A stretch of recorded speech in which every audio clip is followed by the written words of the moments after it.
Last time we had a look at 2-color honeycomb brioche. This week we are going to have a look at honeycomb brioche in 3 colors. As you can see, it's quite different.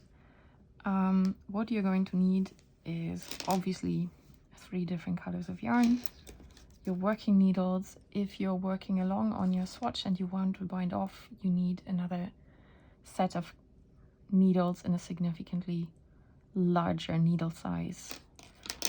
Let's get started. As always, I've prepared a little swatch. For 3-color honeycomb brioche, we are going to work the setup rows and the stitch pattern from Basic Brioche stitch. The only thing that's going to be different is that we are going to rotate between our 3 colors, which with each row that we are working. So I'm going to start out with the lightest, go to the middle one, and then to the darkest color, back to the first one, second, third color. We are starting out on the wrong side of the swatch with our first setup row. We are working the selvage stitch, knit 1, bring the yarn to the front, and slip 1 with a yarn over. Knit 1, bring the yarn to the front, and slip 1 with a yarn over, all the way through to the other end of the row. What is important that you cast on an even number of stitches so that you end on a yarn over, slip 1 with a yarn over, and then you work your selvage stitch. We turn to the right side of the work, take our second color,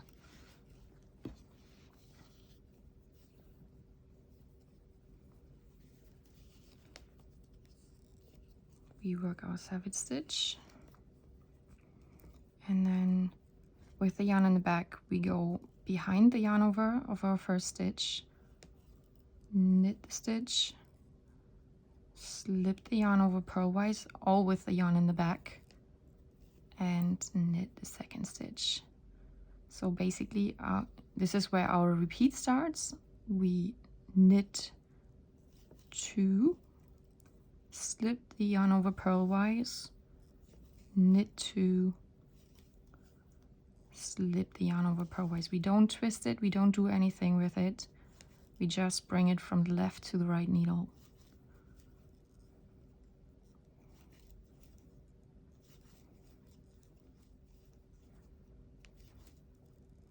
We end on a knit 1,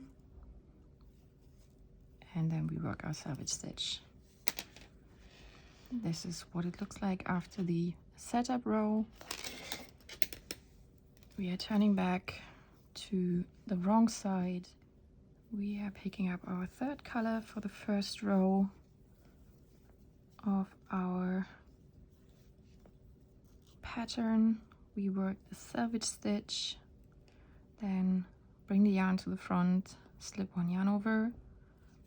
With the yarn in the back, we brioche knit or bark the next stitch, so it's the stitch and its yarn over that we are working together. This is called a brioche knit stitch.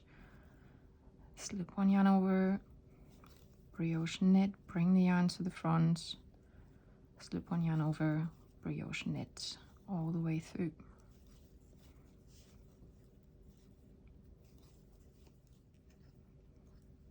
So on all the wrong side rows, we are going to work brioche knit stitches and then create a new yarn over on the stitch that has been knit before. So we've worked through our first rotation of all 3 yarns. This is what it looks like. And on our row 2 of our pattern, we are going back and pick up the lightest color, or yarn number 1, work the selvage stitch, and then again we knit 2 and then go behind the yarn over and knit that second stitch, and then we slip the yarn over purlwise. So knit 1, go behind the yarn over, knit the second stitch, slip the yarn over. That is our pattern repeat for all the right side rows. We are always knitting our 2 stitches and slipping the yarn over purlwise.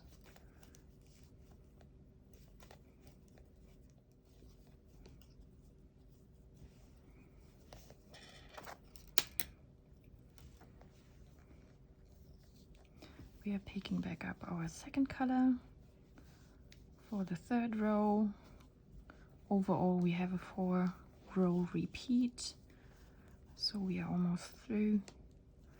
We work the selvage stitch, brioche knit. Again, it looks like it's 2 different ones, but it's the stitch and it's yarn over. We work those 2 together, bring the yarn to the front, work a slip 1 yarn over, brioche knit, yarn to the front, slip 1 yarn over, all the way through.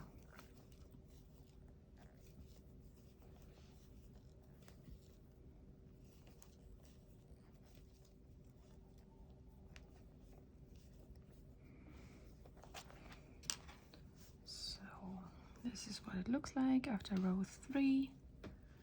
We turn back our work to begin working the last row in the stitch repeat, and we are back to our darkest yarn, to color number 3.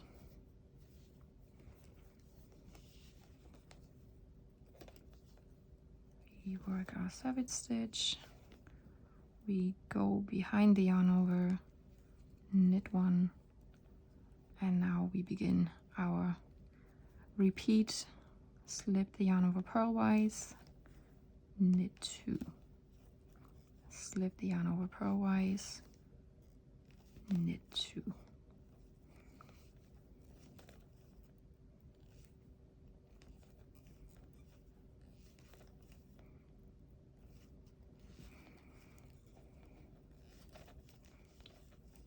Since we have a repeat of 4 rows but only 3 colors, the positions of our colors are going to jump back and forth, which I'm going to show you later when I've worked a couple of more repeats.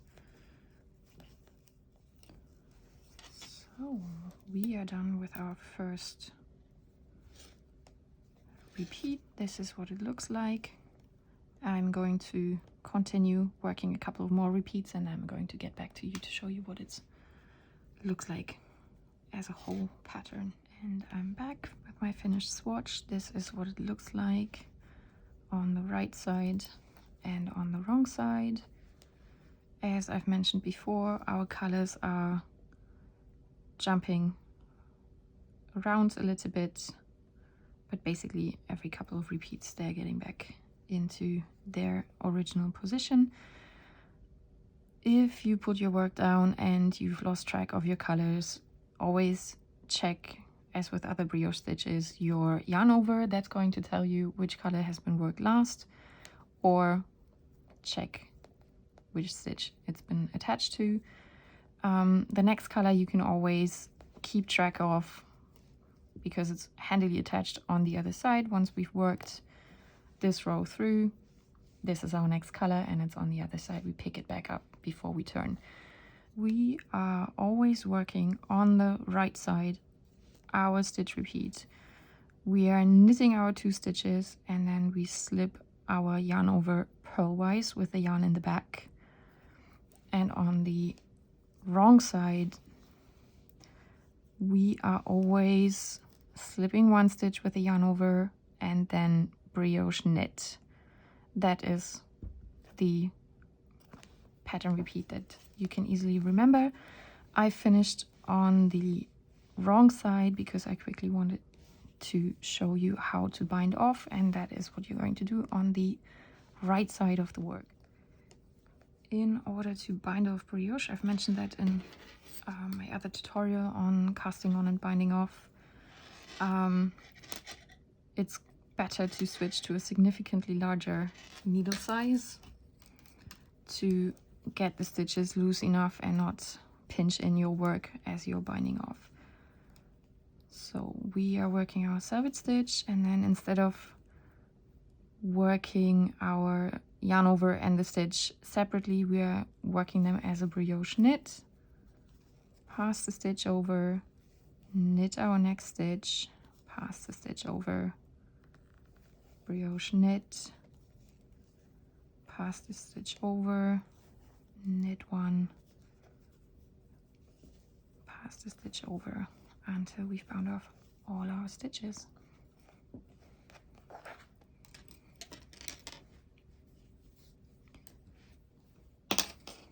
And there we go, a neat little swatch of 3-color honeycomb brioche. There is another variation with the constant background color in 3 colors, and that is what we are going to look at next time. I hope you enjoyed this one and you're looking forward to a little bit of practice. Happy knitting!